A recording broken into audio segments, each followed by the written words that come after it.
Serious na siya. Guys, kinot na natin yung book ni Kuya Adriel. Sabi 25 tayo, all my sins are forgiven. So, Haircut na siya. Gusto niya pala nito. Ang kilay. good morning, Aces. And good morning, Mama. How was your sleep? Good morning. How was your sleep? Huh? How was your sleep? How was your sleep? Hmm?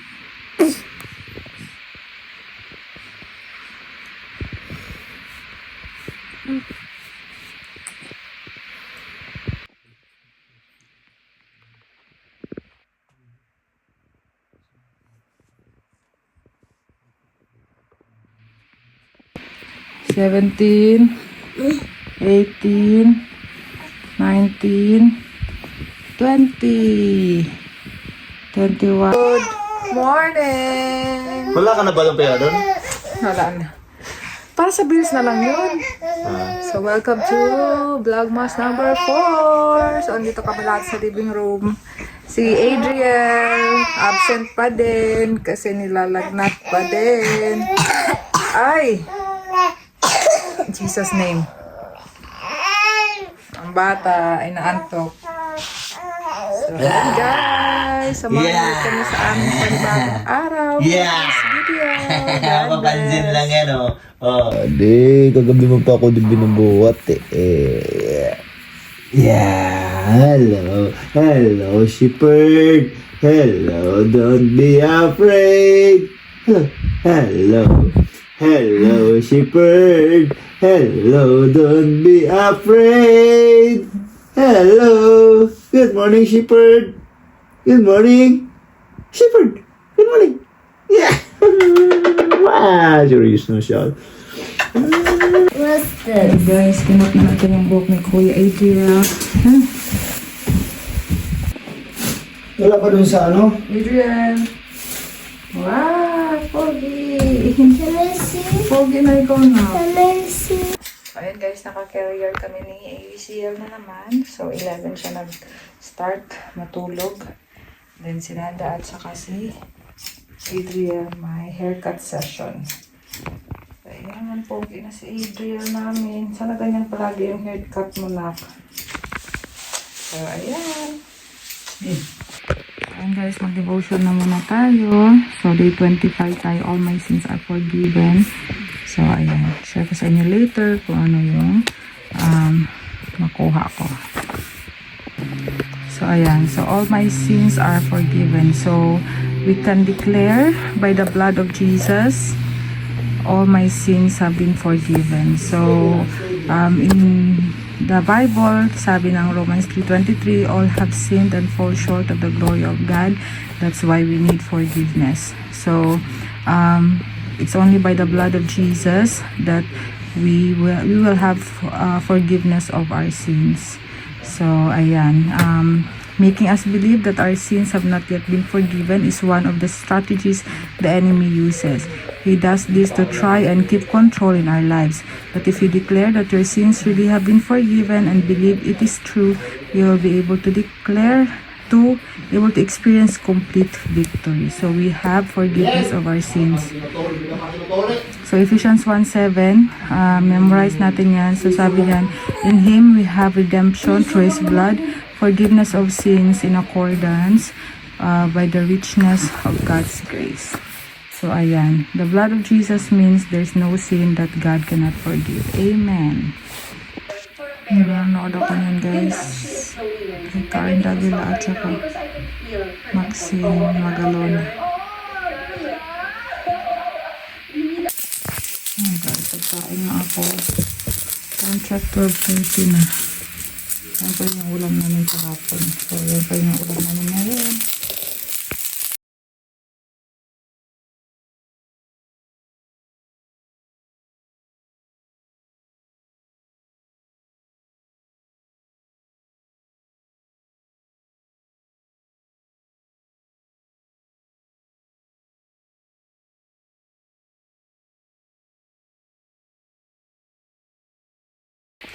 So, ayan guys, luto ng ating rice.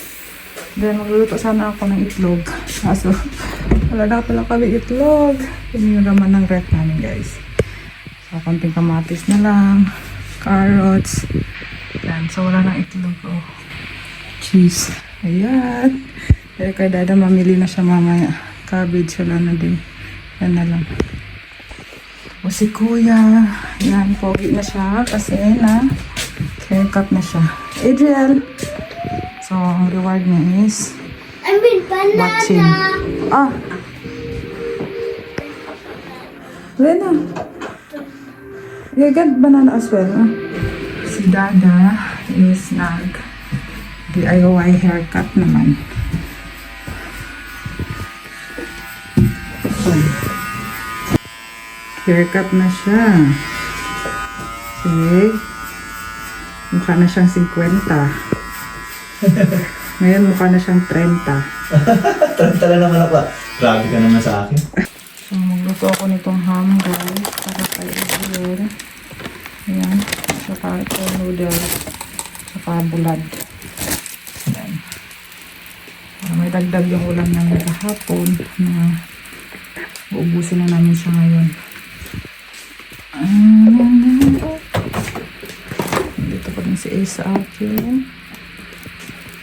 Ito na ako ng ham. Ito na init ko na. Susunod ko lang ko itong asin. Ito medyo na ano ko. Kulang sa alat. Hapon pa ito na ulam. Ha? Wala po na. Tapo na ba? Yan! It's your old self before when I met you. Grabe ka naman. Yeah, that's you. Pogi na? Oo, pogi na. Back in 2014. 10 years ago. Grabe ka naman. Yan, okay na yan. Pogi. Okay na yan. Okay na yan. That's it guys. Ayun na niluto ko na ham. Tapos pinainit yung ulam. So kakain na kami. Si Dada, naliligo lang kasi nga yung ano niya, bagong gupit. So, tapos yung noodles is nakasalang na din. So, ayan, kain tayo. Thank you Lord for all of this blessing. God bless everyone. So, ito na yung noodles. Kain na tayo. Ayan. Let's eat. Thank you Lord. Si Ace tulog pa din. Ayan, may sabaw na ako. Inising ko na siya guys. Tinanggal ko na yung carrier niya. Kasi 3 hours na siya tulog. So mayang gabi, hirap naman ito patulogin. Dapat yung nap anak, tagwa 1 hour lang. How's your sleep, Ace? Ha? Naka 3 hours ka naman ah. Kamusta ang sleep mo? Nakagalaw si ma'am. Kamusta ang sleep? How's your sleep? Mama. Gutom na ikaw? Ganun pala yung mukha nung tatai, guys. Narinig niyo yun? Tumain na siya. Ano? Tumain ka na? Tumain na? Ha?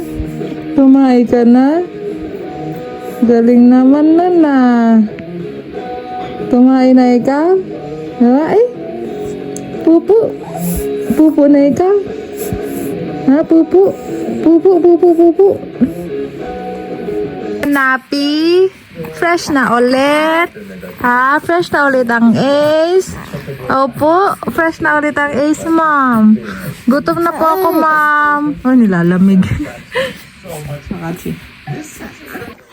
Gutom na siya guys. Ayan, nag-dede na ang baby loves namin. Vitamins ka na ba kanina, no?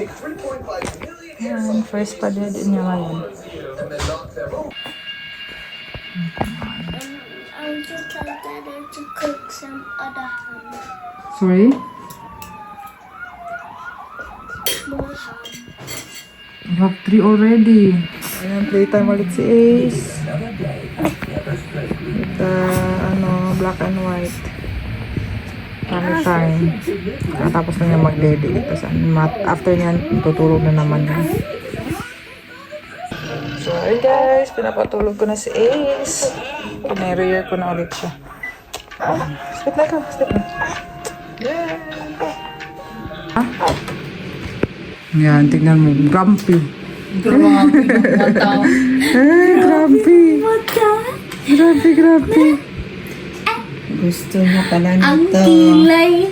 Ang naong baya. Ang naong. Ang naong. Saan na? Grabe mo na matutok. Anong magsige mo ng panutok? Open po ng baba, no? Aww. Mag-smile na ikaw na. Storya. Kain. Ang dinner namin. Fish na may vegetables. Let's eat. Ace. So ayun guys, naka-playtime ni si Ace. Ayan, nakatitigil siya sa mga nakabitin dyan. Napunasan ko na siya. Tsaka nabihisan pang tulog. So ayan. Ready to sleep na yan siya. Pero kami may ano pa kami, may makeup class kami mamaya. So, attend muna kami ng makeup class para sa aming life class. Ayan, si Dada at saka si Adriel kumakain pa.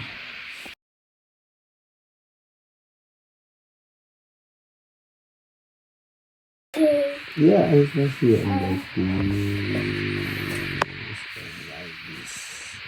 See? No, look. This one. Yeah, like this. No. Isn't it? I see like this. No, this small. A small. Ah, the smallest one. Yeah. From here and like that. Yeah. So, ayun guys, katatapos lang namin ng makeup class sa aming life class. So, it's ready to sleep na kami. It's 9:45 na. Ayan, si Adriel inuubo pa din. Ganyan si Ace, ready to sleep na. Opo, ready to sleep na. Antok na po siya. Andyan si Kuya. Iniubo. Praying na makaschool siya tomorrow. Kasi nga, praise God, wala na siyang lagnat. Last lagnat niya kanina, 38.4. Pinainom namin siya ng gamot around 7 o'clock. Yan, active naman siya. Sabi ko, magpagaling ka na kasi yung mga classmate niya, nagpa-practice na ng nativity. Kasi may presentation sila sa December 10. Ayan. So, thank you guys for watching and see you next time sa aming mga videos. So, see you next time and God bless. Bye-bye.